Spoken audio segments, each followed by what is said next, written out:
I was staying with friends, and it got really hard staying here and there with my kids. Me and my kids moved 8 times in a school year. Well, I'd been in prison for 14 years, and I couldn't get out and go back to my family because they didn't want to have anything to do with me because I'd been in trouble. I was hysterical, and I was like, I can't live in my car. I won't lose my child. Can you please help me? I was in Florida, lived down there for about 8 or 9 years, got into drugs, really bad, pain pills mainly, and drinking a lot, and lost my kids. And I was forced into it to start with through pain, behavioral problem. And I've been in building most of my life, been a nail banger, carpenter, and been working, been successful and all up here.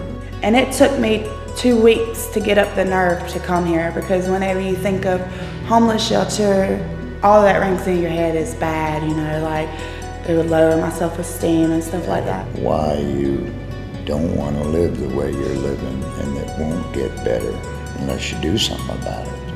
From that point on, it was a steady decline for me because work was non-existent as far as carpenters and stuff, and building, the bottom dropped out. I met a couple people within like the first 10 minutes of me being here, and they were all really friendly, and this was like a really clean homeless shelter compared to what I had in mind, you know. I have to say this was the best decision that I ever made, was coming here.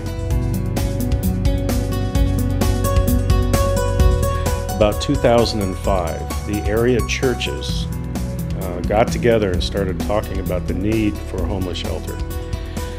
And the reason they were involved is because people that needed help would generally go to the church and ask for help. And they would give them some food, maybe some clothing, maybe put them up in a motel for a night or two, but their resources were strapped and limited.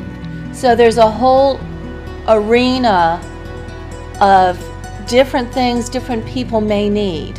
And so we try to address all those needs.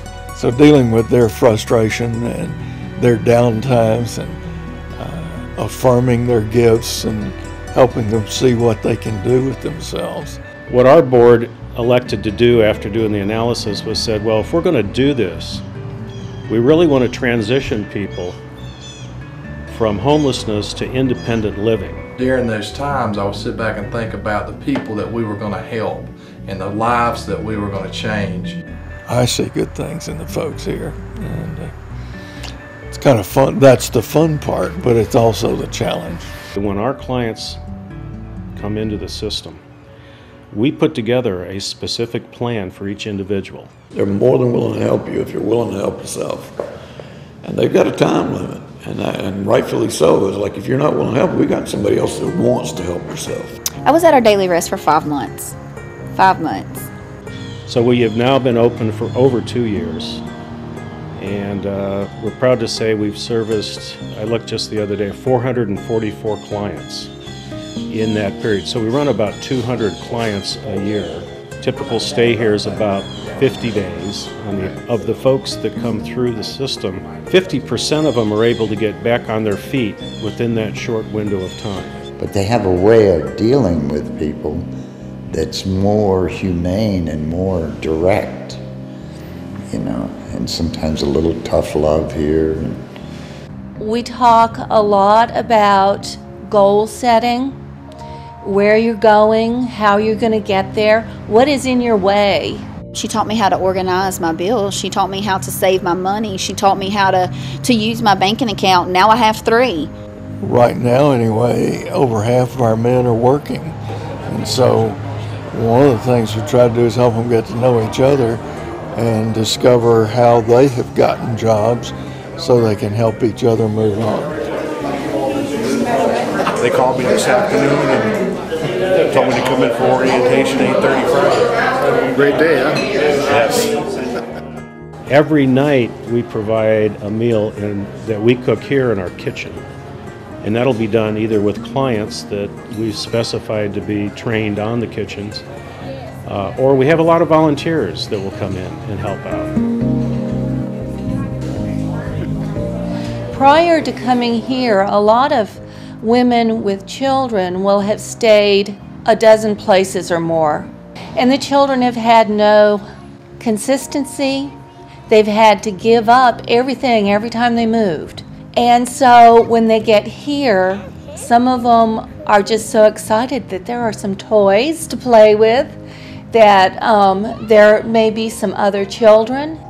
They see the playground here, and that's really gets them going. The facility's set up so that we've got room for 20 men on one side, and they're in a barracks type situation, but it's a large open room, 20 bunk beds, and they've got their storage, they've got their own facilities and bath and everything. So that's a little more kind of like a little military, but nice and clean, air conditioned. We even have skylights in the building, so it's a little nicer than a lot of places.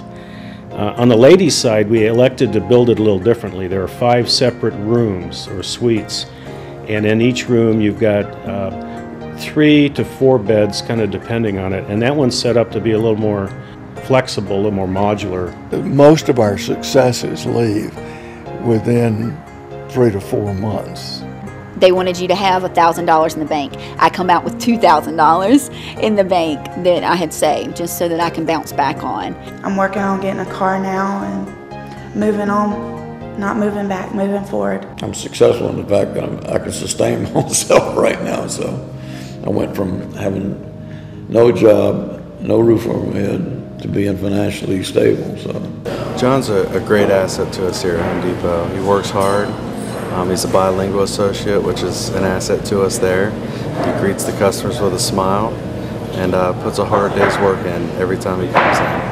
And so to be as young as I am into the position I'm in, I could have never made it if it wasn't for our daily rest. I would have never made it if it wasn't for them. So they gave me the opportunity to be something and become something of myself. So that was awesome. Made me trust people more a little bit. You know, it showed me that there are people out there helping you, because sometimes you feel alone.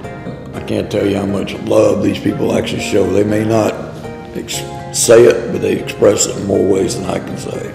This is a chapter in my life that I won't ever forget, coming here and living here. It was the best decision I ever made in my life.